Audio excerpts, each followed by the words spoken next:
안녕하세요. VR 공간 연구 1주차 오리엔테이션 수업의 2교시 VR의 공공성, 메타버스, VR의 종류, VR의 철학, VR 용어, VR 건축적 유형에 대해서 설명을 드리도록 하겠습니다. 2교시 수업에는 조금 이제 VR의 기본적인 부분에 대해서 이해를 했다고 볼 수 있겠죠.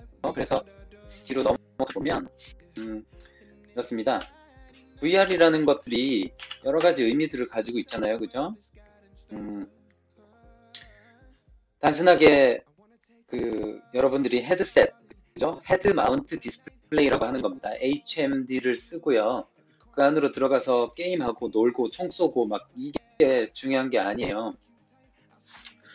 VR이 뭔지, 그죠? 기본적으로 이해를 해야 그 다음 어떻게 진행이 될 거고 앞으로 뭐가 필요할 건지 미래를 내다볼 수 있겠죠. 그죠? 그래서 이제 여기 나온 여태까지 여러분들한테 설명한 내용들은 사실은 뭐 어떤 책, 다른 자료에 있는 것들이 아니고요. 제가 연구 논문 쓰면서 다들 만들어낸 부분들이에요. 그래서 이제 보시면 아까 정보량의 증가에 대해서는 설명을 들었죠. 그래서 그거를 개인성과 공공성, 그러니까 개인성은 여러분들의 개인 방이라고 생각하면 되고요. 그 다음에 공공성은 가까운 예로 거실 등을 생각할 수 있겠고요. 그 다음에 조금 더 나가면 광장, 학교, 그죠? 그 다음에 여러 사람들이 만날 수 있는 그런 공간이라고 생각을 하면 되겠습니다. 그래서 개인적인 VR 공간, 그 다음에 공공적인 VR 공간 이렇게 생각을 해보시면 재미있어요. 아까 데이터량이 늘어난다고 했는데 먼저 문자, 텍스트가 있고요. 그 다음에 문자가 이미지로 갔고요. 그 다음에 3차원 공간, 가상현실 공간으로 갔죠. 그래서 이렇게 그걸 Y축으로 잡고요. 그 다음에 X축은 개인 공간, 여러분들이 개인적으로 볼 수 있는 공간이고요. 그 다음에 공유 공간은 같이 뭔가를 볼 수 있는 그런 공간이라고, 혹은 중간적인 공간이라고 보면, 공공은 여러 사람들이 동시에 볼 수 있는 공개된 어떤 정보라고 할 수 있겠죠. 그래서 그런 것들을 여러 가지 여러분들이 사용하는 인터넷 공간들로 여기다가 한번 그려봤어요. 그려보면 문자를 사용해서 가장 개인적인 공간들을, 예를 들어 책이라고 본다면 책은 혼자 보는 거죠. 그죠? 그렇지만 그 책을 가지고 다른 사람이랑 토론을 하게 되면 이쪽으로 갈 수 있겠죠. 그죠? 그렇지만 기본적으로 혼자 책을 볼 때는 개인적인 공간에 있습니다. 그 다음에 개인적인 건데 비디오 영화도 혼자 보면, 그죠? 이미지가 되겠죠. 그 다음에 차량 운전 시뮬레이터, 그러니까 운전면허를 배우는데 실제로 차를 운전하는 게 아니고 자동차 게임을 한다고 생각하시면 돼요. 그런데 자동차 게임이 단순하게 막 다니면서 막 이렇게 사고를 내려고 가는 게 아니고요. 자동차를 연습하기 위해서. 또는 비행기를 실제로 몰기 전에, 운전을 하기 전에 비행기를 어, 가상 비행 시뮬레이터에서 연습을 하고 갑니다. 그래서 엄청나게 많은 시간들을 연습을 하고 나서 실제로 비행을 하러 나갑니다. 그러면 비행 시뮬레이터에서만 연습을 한 다음에 실제로 비행을 처음으로 할 때, 그죠? 굉장히 불안할 수 있겠지만 사실은 실제와 굉장히 비슷하다고 해요. 그래서 기장이 있고 부기장이 있어요. 그래서 기장이 경험이 있으면 부기장은 비행 시뮬레이터에서 엄청나게 연습을 많이 하고 실제로 투입이 됩니다. 그래서 이제 한 번도 비행기를 실제로 운전해 본 적이 없는 사람들이 가서 비행기를 운전을 하고 있고요. 물론 기장은 또 기본적인 경험들이 있겠죠. 그 다음에 시뮬레이션 공간이라고 할 수 있는데, 우리가 3D 맥스에서 뭔가를 만들고요. 그 다음에 V-Ray로 렌더링을 겁니다. 스케치업에서 뭔가를 만들고 렌더링을 걸어서 그걸 실제로 건축물이 지어지지 않았는데, 실내 건축 공간이 지어지지 않았는데 그 공간을 지어진 것처럼 생각을 하고요. 그 다음에 거기다가 우리가 막 이렇게 테스트를 해보죠. 그리고 해보고는 그게 재미가 없어요. 혹은 뭐 문제가 있어요. 안 예뻐요. 그러면 그것들을 다시 고치죠. 그러면 실제로 지어지지는 않았지만 이게 가상적으로 지어진 거라고 생각을 하고 거기다가 테스트를 막 해보는 그런 곳이에요. 그래서 3차원 공간을 가지고 굉장히 개인적으로 뭔가를 하고 있어요. 그 다음에 공유하는 공간이라고 봅시다. 제가 개인 웹사이트를 만들었어요. 개인적으로 만들었지만 다른 사람들이 와서 볼 수 있죠. 그죠? 그렇지만 글자를 쓰고 그 사람들의 생각을 공유하는 거에 대해서는 조금, 완전 오픈되어 있지는 않는 그런 류의 공간이라고 볼 수 있겠죠.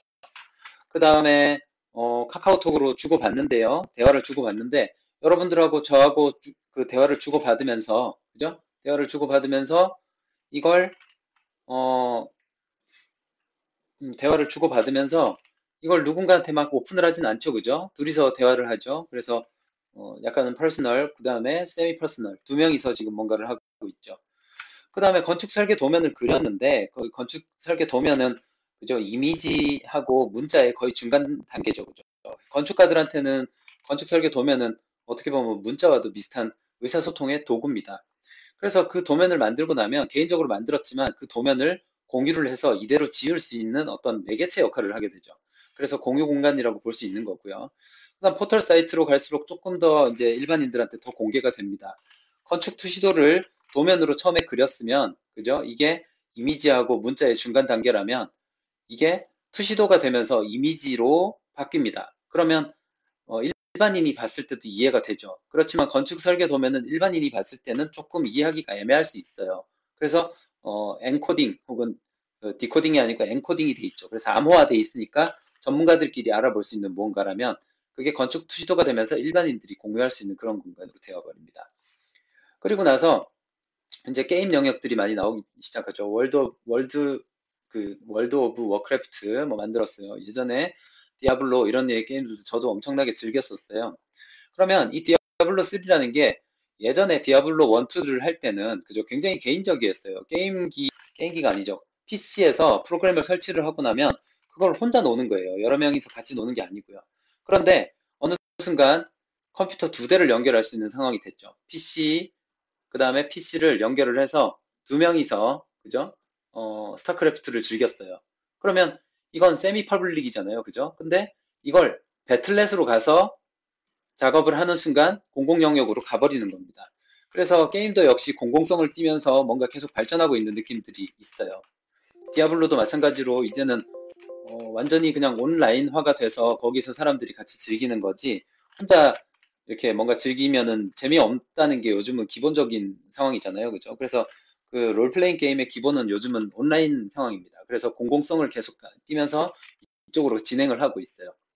그 다음 세컨드 라이프라고 여러분들이 들어봤을 거고요. 뭐 다다월드라는 그런 공간들이 있는데 여기는 뭐 어떤 뭐 이렇게 뭐 몹을 잡으러 다니는 그런 이렇게 괴물을 잡으러 다니는 그런 류의 상황보다는 어떤 공간 안에서 내 집을 그냥 지어요. 집을 지은 다음에 거기다가 그 안에서 이렇게 가구도 놓고 놀아요. 그러면 내 친구들이 와서 놀러 와서 같이 구경도 하고 대화도 하고 채팅도 하는 그런 공간입니다. 그래서 세컨드 라이프를 정말로 두 번째 삶이라고 할 수 있는 거죠. 내 방을 꾸미는 것보다 인터넷 속에서 공간을 꾸미는 게 더 빠르잖아요. 그죠? 그 다음에 더 재밌고 돈도 안 들어요. 그래서 그 공간을 만들어 놓고 그 공간에다가 친구들을 초대를 하는 겁니다. 그래서 그 세컨드 라이프라는 것들이 있고요. 그 다음에 소셜 네트워크 서비스들이 있는데 예를 들어 여러분들이 하는 페이스북이나 그죠 인스타그램 등이 있어요. 근데 그런 것들은 3차원 공간까지 아직 못 갔죠. 이미지 위주의 뭔가 서비스, 그 다음에 동영상 위주의 서비스가 되고 있는데 그렇게 이게 지금 3차원으로 바로 만들 수가 없는 게 데이터량이 어마어마하거든요. 그래서 그것들을 하기 힘들고요. 지금 하고 있는 3차원 서비스를 하는 그 공간들은 굉장히 보면 저기 그 굉장히 3차원 공간들을 보면 굉장히 그래픽이 조악합니다. 그래서 여기는 재미없다. 그냥 소셜 네트워크가 더 재밌다. 이렇게 하는 사람들도 있고요. 그 다음에 구글에서 잠시 했던 프로젝트인데 지금도 있는지 잘 모르겠습니다만은 구글에서 미술관을 그대로 3차원으로 만든 다음에 그냥 그대로 카피해서 옮겨놨어요. 그러면 실제로 루브르 박물관이 있는데 그 루브르 박물관이 구글 아트 프로젝트 안에 루브르 박물관으로 안에 내부를 실제로 사진을 촬영한 다음에 그걸 100% 똑같이 재현을 해놨어요. 초고해상도로. 그래서 돌아다니면서 구경을 손으로 이렇게 돌려가면서 해볼 수 있어요.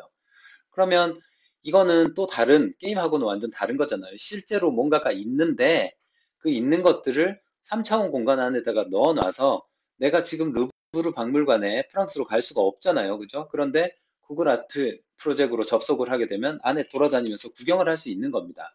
그러면 이거는 세상을 복사해 놓은 거지, 가상현실로 만들어 놓은 건 아니잖아요. 그러니까 뭔가 새로 만든 건 아니잖아요. 그죠? 그렇지만 이것도 가상현실이라고 부를 수 있습니다. 현실이 아니거든요. 그러면 가상현실이겠죠. 그 다음 여전히 존재하는 문자 기반의 통신들이 있어요. 그래서 하이텔, 캐텔, PC 통신 뭐 이런 것들이 있는데 대부분은 지금 거의 뭐 사용 안 한다고 보시면 되겠죠. 그죠? 그래서 여러분들은 문자 기반의 뭔가들은 이제 다들 재미없어 해버리니까 다음 단계로 이렇게 넘어가고 있는 거죠. 그러면 그 다음 단계는 3차원이 되지 않을까라고 이제 제가 감히 상상을 한번 해봅니다.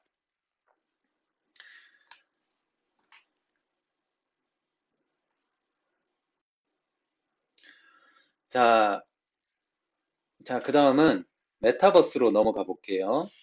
어, 가상현실이라는 표현들은 너무 추상적이고 너무 큰 표현이에요.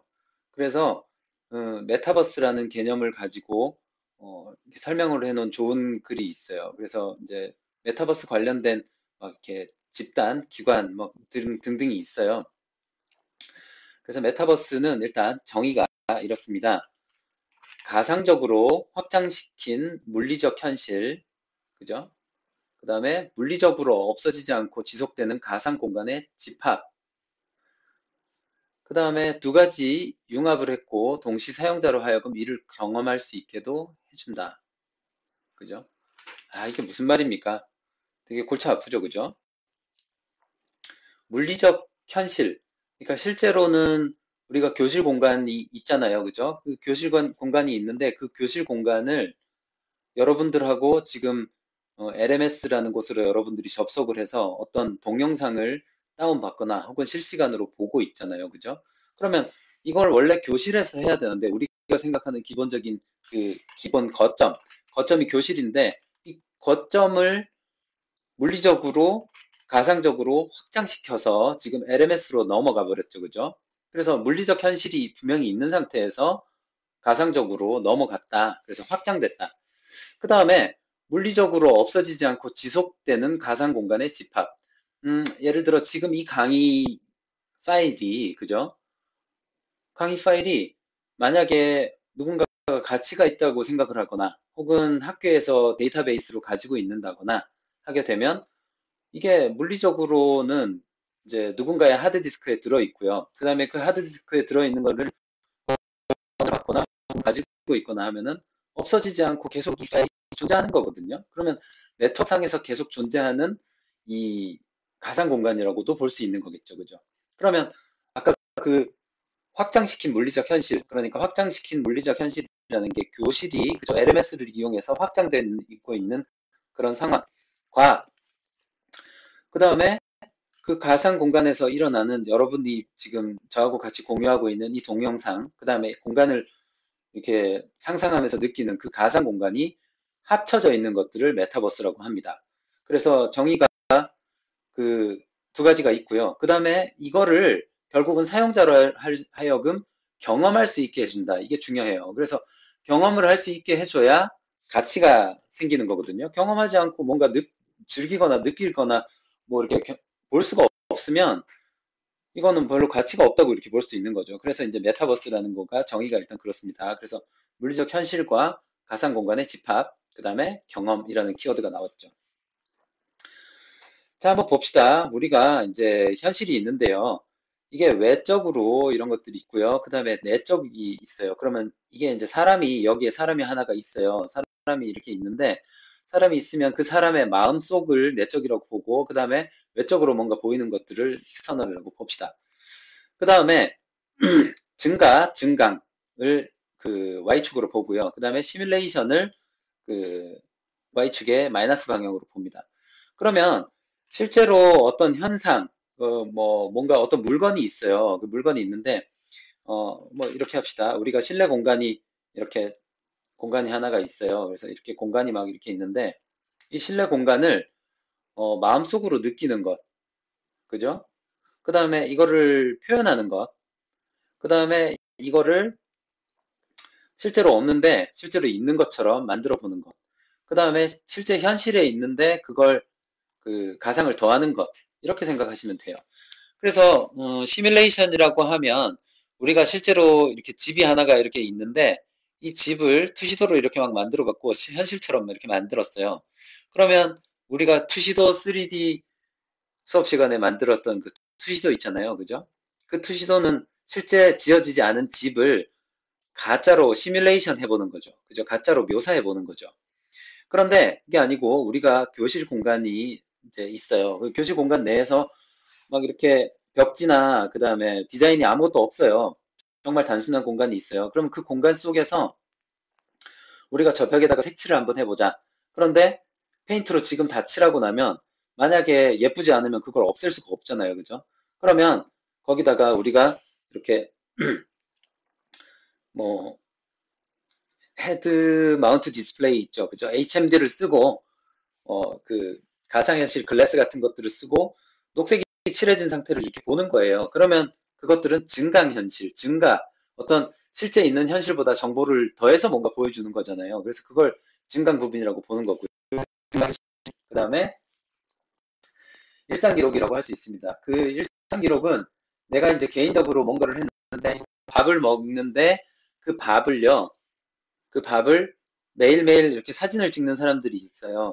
혹은 이렇게 돌아다니다가 예쁜 꽃을 봤으면 혼자 즐기면 될 건데 그걸 사진을 찍어서 그죠? 어떤 사람은 인스타그램에 올리고요. 그 다음에 어떤 사람은 올리지 않고 혼자 갖고 있는 사람도 있어요. 그래서 일상에 대한 기록을 일기로 쓰는 사람이 문자로 쓰는 거라면 사진을 찍어서 기록하는 거라면 그걸 라이프 로깅이라고 볼 수 있는 거예요. 그 다음에 증강현실은 현실에 있던 교실에다가 녹색을 칠해서 본 거잖아요. 그죠? 그런 것들은 실제 없는 정보를 뭔가 더 더해서 죄송합니다. 실제로 있는 현실에 뭔가를 더해서 정보를 보여주는 것들이고요. 그 다음에 아까 구글 아트 프로젝트에서 나왔던 그거 있었죠. 루브르 박물관이 실제로 존재하는데 그 루브르 박물관을 구글에서 구경할 수 있게 만들어놨죠. 그러면 실제 존재하는 루브르 박물관에 거울처럼 복사를 해서 넣어놓은 거죠. 그걸 보고 거울 세계라고 합니다. 미러월즈라고 하고요. 그 다음에 여러분들이 좋아하는 배틀그라운드, 그 다음에 월드 오브 워크래프트 등등, 그죠? 라그나로크 뭐 등등 이런 것들은 전부 다 가상세계죠. 아무것도 없었던 건데 완전히 처음부터 끝까지 다 새로 만든 거죠.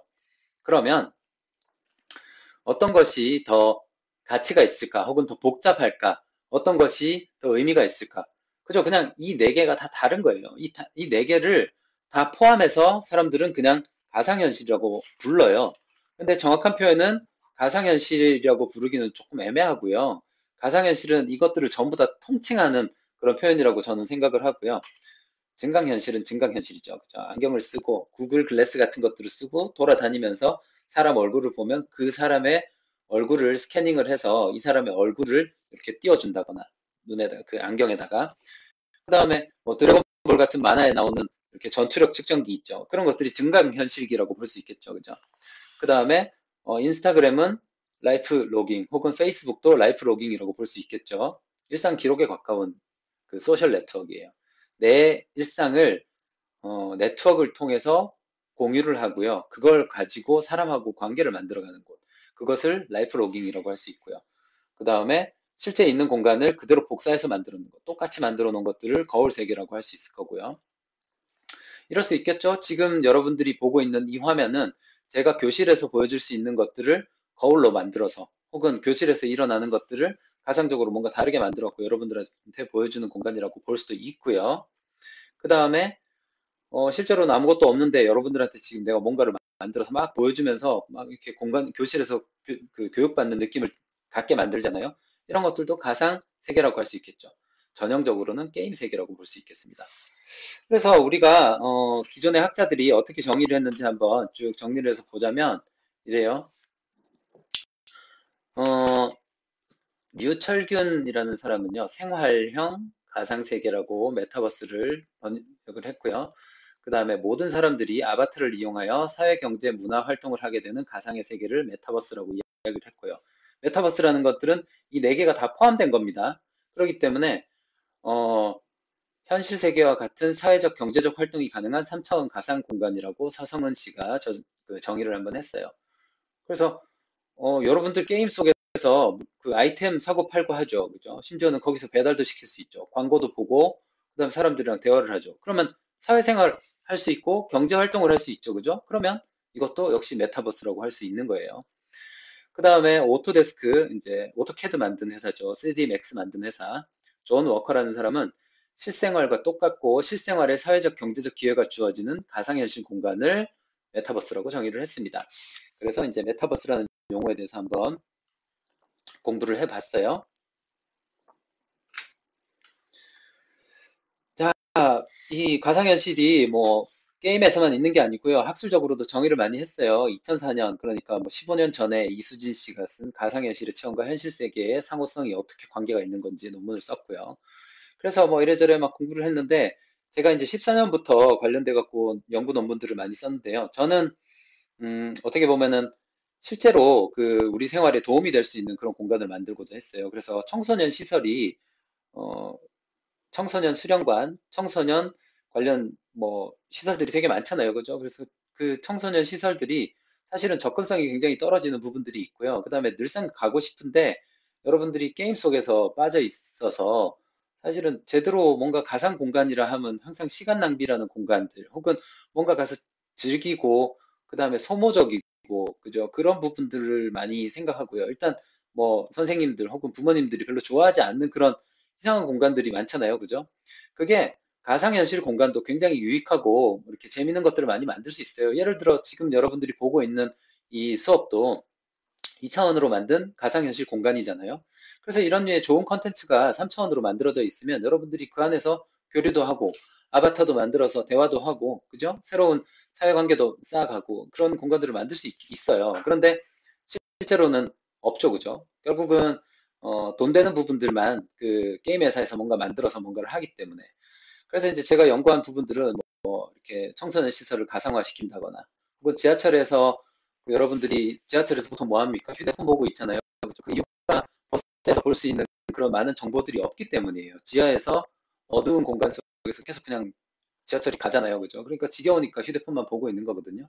그런데 지하철 화면 유리를 그죠? 실제로 버스가 다니는 뭔가를 만든다거나 그 다음에 실제로 그 음, 지상에 있는 그 위치를 동일하게 이제 화면으로 뿌려주면 이게 지상에 있는 느낌들을 받을 수 있어요. 그러면은 바깥에 있는 정보들도 볼 수 있고 날씨도 볼 수 있고 뭐 여러 가지 새로운 일들이 생길 수 있잖아요. 그래서 시공간 감각을 개선하는 방법으로 지하철에 들어갔다가 나오면 어디가 어딘지 몰라서 막 찾아야 되죠. 방향이 그냥 완전히 틀어져 버리잖아요. 예전에는 동서남북만 있으면 어디든지 막 알아서 갈 수 있었는데 요즘은 그게 불가능하죠. 그죠? 뭔가 찾지 않으면, 찾아보지 않으면. 그래서 공간 감각을 개선하기 위한 방법들 연구를 한번 했었고요. 그 다음에 가상화 청소년 시설 요소, 그 다음에 가상현실 공간에 관한 기초 연구. 용어들이 정리가 되게 많이 안 돼 있어서 용어 정리들을 많이 했습니다. 그래서 제가 이전에 이제 썼던 논문들을 소개 한번 해보고요. 자, 가상 공간의 종류와 정보량, 차원 분류에 대해서 이제 다시 정리를 한번 해봐서 봅시다. 그래서 아까 그 봤던 문자 기반에서 정보량이 이미지로 되면서 증가하고요. 멀티미디어로 가면서 증가하고요. 그 다음에 2차원 시각 정보가 2차원의 시도적 표현으로 갈 수 있습니다. 실제로 여러분들이 보고 있는 이 화면, 유튜브 화면 혹은 이 동영상 화면들은 그냥 2차원 시각 정보예요. 근데 그거를 우리가 2차원 시각 정보라도 제가 여기다가 이렇게 화면을 이렇게 그려갖고 투시도적으로 이렇게 표현을 해놓고 여기다가 사람을 한 명 이렇게 세워놓으면 꼭 실내 공간 같은 느낌들이 막 들잖아요. 그죠? 그러면 이것들은 실질적으로는 2차원이잖아요. 그죠? 근데 2차원을 3차원인 것처럼 표현해 놓은 거죠. 그래서 이것들을 2차원의 투시도적 표현이라고 제가 정의를 했습니다. 그 다음에 3차원의 투시도적 표현이라고 하는 건데, 어, 그 건축 투시도 이런 것들을 3차원 투시도라고 할 수 있고요. 아, 설명이 잘못됐네요. 다시 한번 가겠습니다.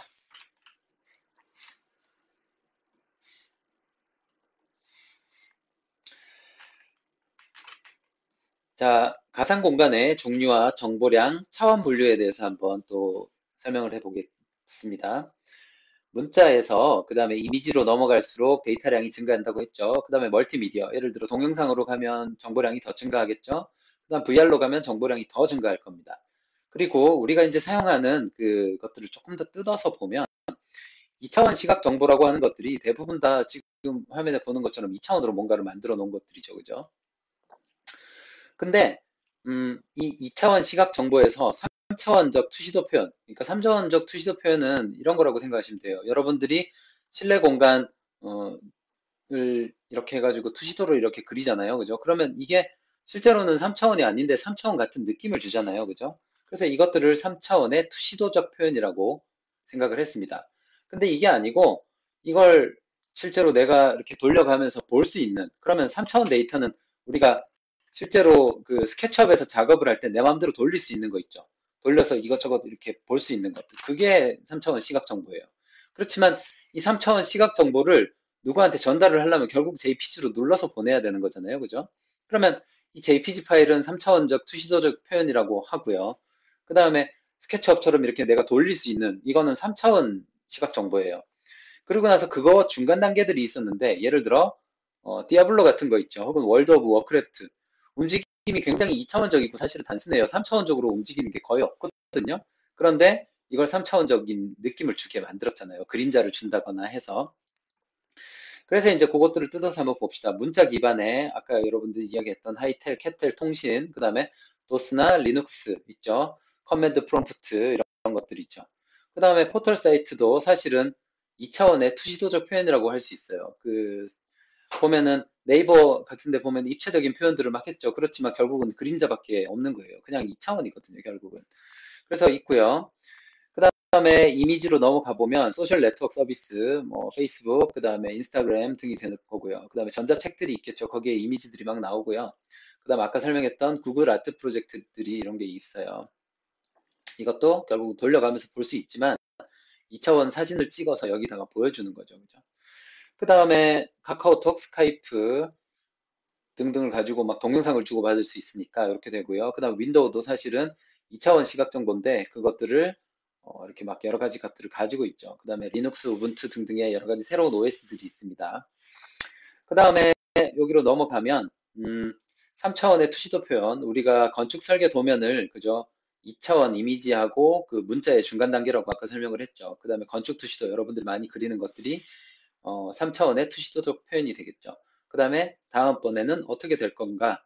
그 건축 동영상이 되겠죠. 건축으로 동영상 만들 수 있겠죠. 루미언으로 동영상을 만들어 놓고 그 다음에 세컨드 라이프나 배틀그라운드 속에서 보이는 그런 공간들은 사실은 그죠. 이게 2차원, 3차원을 투시도적으로 표현을 했지. 그 안에 막 그렇게 마음대로 돌아다니거나 내 마음대로 어떻게 할 수가 있는 건 아니거든요. 결국은 3차원적으로 순간순간 보여주면서 즐기는 거예요. 그런데 그걸 얼굴에다가 쓰게 되면서 아예 이 단계로 넘어갑니다. 그래서 3차원 시각 정보에서 보여주는 것들은 증강 현실 공간, 증강 가상 공간, 그룹 가상 현실 공간, 비행 시뮬레이터, 차량 운전 시뮬레이터, 시뮬레이션 공간 등등으로 해서 내가 어떤 움직임에 따라서 실시간으로 반응을 해서 내가 보는 방향으로 3차원 데이터를 보여주는 그런 방식으로 이제 가게 됩니다. 물론 배틀그라운드도 실제로 저기 헤드셋을 쓰고 들어가면은 그렇게 변하겠죠. 그렇지만 우리가 결국은 보고 있는 거는 이렇게 정해져 있는 모니터 화면만 쳐다보고 있잖아요. 그죠? 그러면 이게 3차원으로 표현됐을 뿐이지 결국은 2차원으로 지금 보여지고 있는 거거든요.